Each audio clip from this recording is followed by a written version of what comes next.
लते दराजे किनारे वेही करे महबूब जी लख सलवात पढ़ी थसे ते रोज़ो खोलियो थसे ऐं मिस्री जो न्याज़ कयो थसे।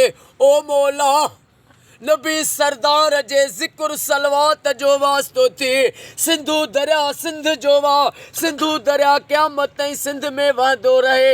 हिनखे दुश्मननि जे धाड़े खां बचा गैर केनाल ॿिया न ठाहे सघनि। ओ मौला सिंधु सिंध में वहंदो रहे क़यामत ताईं। या दुआ क़बूल फरमा।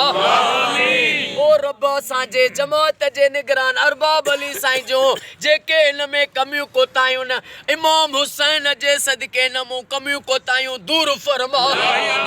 ओ मौला साईं गुलजार अली फुलपोटो साईं जो खैर अरबाब साईं जो खैर पंहिंजी बारगाह में उहद जबल जेॾो लिखण क़बूल फरमा।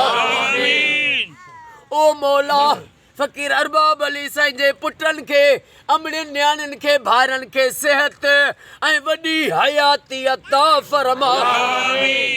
साईं कुर्बान अली सहतो साईं खे साईं फौजी कुर्बान अली मेतलो साहब खे एडवोकेट शहबाज ॾिनो मेतलो साईं खे साईं जे बचड़नि खे क़यामत ताईं आबाद फरमा।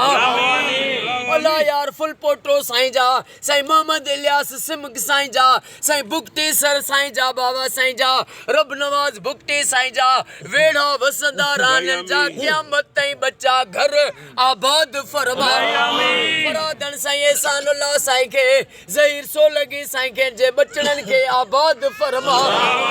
इन मंगरियो फ़कीर साईं जा दुख दर्द दूर फरमा।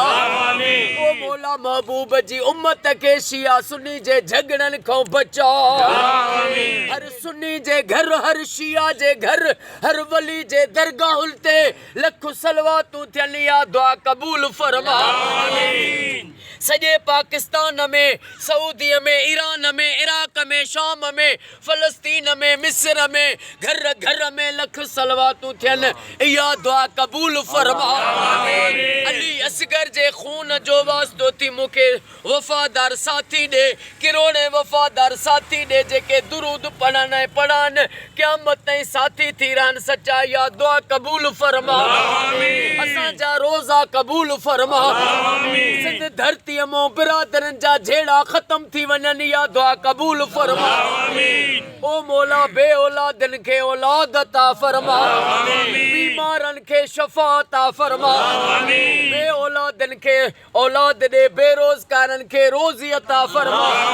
जेके रोड ते बीठा आहिनि इन्हनि जो बेड़ो तार असां सभिनी जो बेड़ो तार। क़िबला साईं दीदार अहमद सियाल साईं खे मोहम्मद बिलावल सियाल साईं खे क़यामत ताईं आबाद फरमा। इन्नल्लाह व मलाइकतहु युसल्लून अलल नबी या अय्युहल्लज़ीना आमनू सल्लु अलैहि व सल्लिमू तस्लीमा।